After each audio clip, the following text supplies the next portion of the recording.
kita bersyukur kepada Allah Subhanahu wa taala dapat bertemu lagi untuk tahun 2016 ini setelah kita beristirahat barang seberapa waktu, dan alhamdulillah masih ada lagi sahabat-sahabat kita semua. Allah Ta'ala panjangkan usia, Tuhan masih lagi berikan kekuatan untuk melaksanakan tanggungjawab ibadah, tanggungjawab sosial dan tanggungjawab yang lain. Sungguhnya yang paling kita perlukan adalah perlu kepada Allah, supaya Allah berikan kekuatan kepada kita. Sungguhnya kita sangat memerlukan Allah, Allah tidak memerlukan kita. Allah tak perlukan kita, tetapi kita perlukan Allah.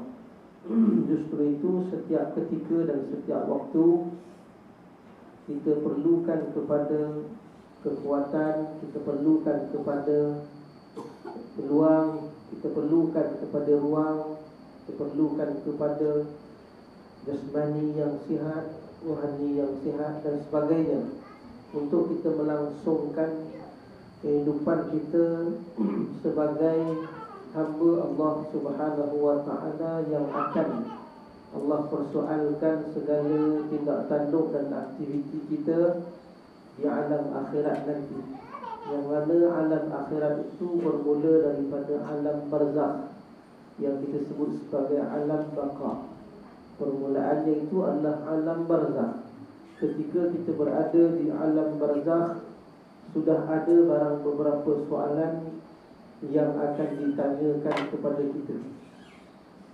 Bermula dari situ, soalan-soalan akan diajukan. Bermula daripada situ, kita hanya menjawab jawapan-jawapan terhadap soalan-soalan. Sekiranya kita punya jawapan yang betul, akan selamat dan akan bahagia di alam barzakh dan alam akhirat seterusnya. Sekiranya kita punya jawapan yang salah atau tidak punya jawapan, maka kegelapan atau gelap gelita di alam barzakh menanti. Tuan-tuan yang saya muliakan, seperti yang tuan-tuan hendaki, saya datang atas tuntutan dan hajat tuan-tuan sekalian, khasnya kaum ibu, untuk kita sama-sama malam ini berkongsi berkenaan dengan peristiwa kelahiran Rasul sallallahu alaihi wasallam, ataupun untuk kita meraihkan seperti mana orang lain meraihkan, kita pun turut sama ingin meraihkan. Hal itu adalah berkenaan dengan peristiwa Maulidur Rasul sallallahu alaihi wasallam. Kalau zaman dulu orang sebut maulud, tak tahulah sekarang ni orang sebut maulud ke tidak. Yang saya dengar hari ini orang sebut maulid. Dulu orang sebut maulud, gabungan majlis maulud dan makan ke mulut, maka jadi maulud. Sebab setiap majlis maulid ada makan, maka dia menggabungkan maulid tu dengan mulut, jadi maulud. Betul-betul saya hanya reka sebab melihat kepada tata cara program sambutan Maulid Ar-Rasul seperti tradisi yang dilakukan. Walau bagaimanapun tuan-tuan sekalian, saya harus ingatkan, walaupun berkali-kali mungkin diingatkan oleh para penceramah, asatizah, guru-guru yang mengajar di sini, yang tuan-tuan bertalaqi dan perempuan bertalaqi, sama ada melalui live di hadapan tuan-tuan ataupun melalui kaca TV, sering kita diingatkan. Saya ingatkan juga untuk kali kesekiannya, bahawa kita mestilah punya hasrat yang lebih daripada hasrat kita yang biasa untuk kita laksanakan majlis keraian Maulid Ar-Rasul ini. Mesti punya hasrat yang lebih, tujuan yang lebih murni, hasrat yang lebih suci. Mesti kita punya hasrat tersebut. Kalau boleh saya tetapkan hasrat itu untuk sama-sama kita menjiwai perjuangan Rasulullah dalam kehidupannya. Itulah yang perlu untuk kita hayati. Sempena Maulidur Rasul yang telah berlalu, kita sambut dalam bulan Rabiul Akhir ini. Kalau boleh juga kita cuba kenang-kenangkan betapa mulianya Rasulullah sallallahu alaihi wasallam yang Allah pilih Nabi kita ini satu dari sekian makhluk Allah untuk dijadikan Nabi yang paling hebat. Siapa Nabi yang paling hebat? Muhammad sallallahu alaihi wasallam. Saya akan sedut beberapa kehebatannya. Justru itu malam ni saya fokus satu isu atau satu tajuk sahaja. Sekitar Maulid Rasul, kelahiran Rasul itu saya sentuh berkenaan dengan kelahiran Rasul merupakan rahmat kepada sekalian alam. Kelahiran Rasul merupakan rahmat untuk sekalian alam. Bahkan perutusan Rasulullah, terutusnya Nabi, merupakan rahmat untuk sekalian alam. Saya akan sentuh rahmat-rahmat yang diperolehi oleh alam ini. Rahmat-rahmat yang diperolehi oleh alam ini.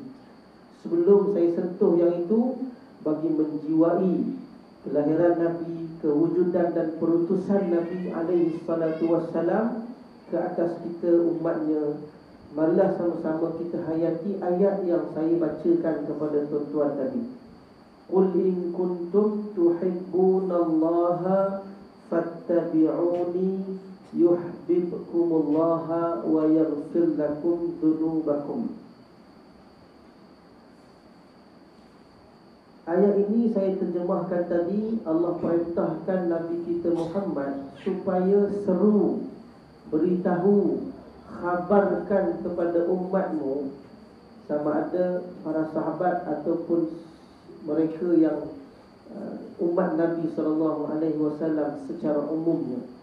Allah perintahkan Nabi cakap dekat kita, wahai kita semua, wahai umat Nabi, wahai umat aku, jika kamu semua sayangkan Allah, cintakan Allah Subhanahu wa ta'ala, atau dalam erti kata yang lain, kalau kamu nak mendapat kecintaan Allah, sama ada Allah cinta kita, kita cinta Allah, atau kita bercinta dengan Allah, Tuhan memberi kasih cintanya kepada kita. Jika kita nak yang itu, maka syaratnya, kata Nabi, ikut aku. Fattabi'uni, ikut aku.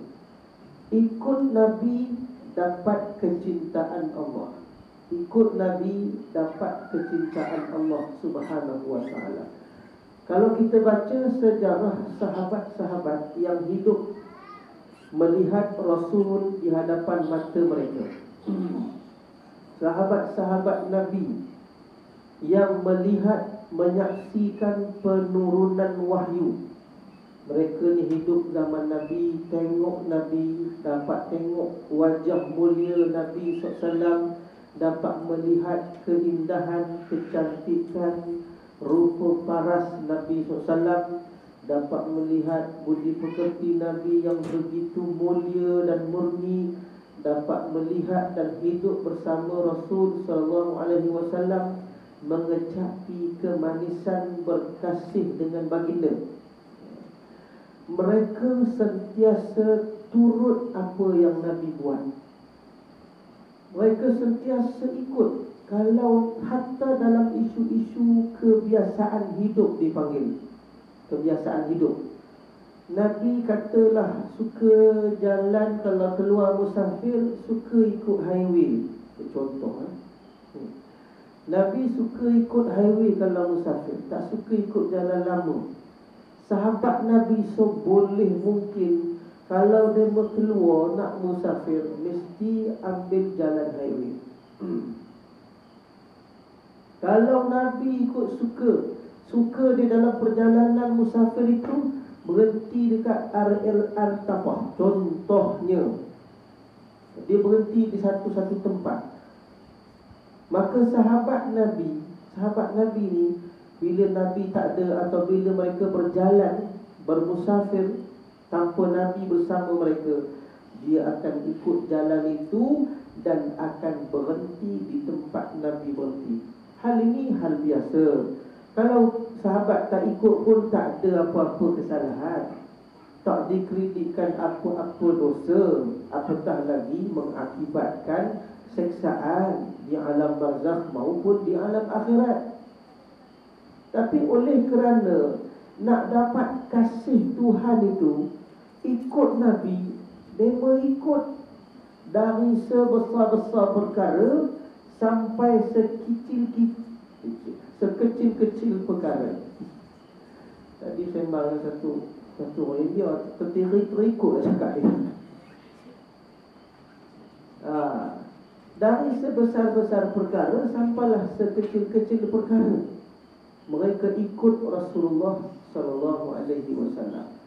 Salah seorang sahabat Nabi yang suka ambil tahu apa yang Nabi buat, bukan orang kata apa, sibuk apa tepikan orang, apalah istilahnya kan, bukan pasal tu. Dia tengok Nabi macam mana Nabi buat. Kalau jalan kaki apa bangkit dulu, kalau duduk macam mana cara duduk, kalau dia perhati sebiji-sebiji. Abdullah bin Umar, sahabat Nabi bernama Abdullah bin Umar, dia perhati sebiji-sebiji. Sebab tujuan dia perhati itu bukan setakat usaha saja nak buat macam mana Nabi buat. Kalau boleh orang tengok Abdullah bin Umar, orang kata persis seperti Muhammad. Kata-kata itulah mereka nak dapat kasih Tuhan, nak dapat kasih Allah. Apa faedah dapat kasih Allah? Dalam ayat disebut, apa faedah dapat kasih Tuhan? Kita nak tahu juga faedah tu. Sebelum tu kita cerita model ataupun pedoman kita sahabat. Sahabat Nabi seperti disebutkan tadi, semua orang tak terkecuali. Cuma Abdullah bin Umar lebih sikit, sebab dia suka tengok apa yang Nabi buat, apa yang Nabi makan, cara itu, cara begini. Sampailah satu tahap benda-benda biasa yang kecil cuba diikuti oleh Abdullah bin Umar. Abdullah bin Umar, kalau kata Rasulullah gunting rambut pun ditengok macam mana Rasulullah gunting rambut. Dia gunting bros ke, skill apa ke dia gunting kan, pacak ke, terpeleot ke, kan? Dilihat dan ditengok. Bahkan ke mana Rasulullah pergi, dia mengikut umun. Tahu umun? Orang kata umun. Mana takut umun? Umun ke apa?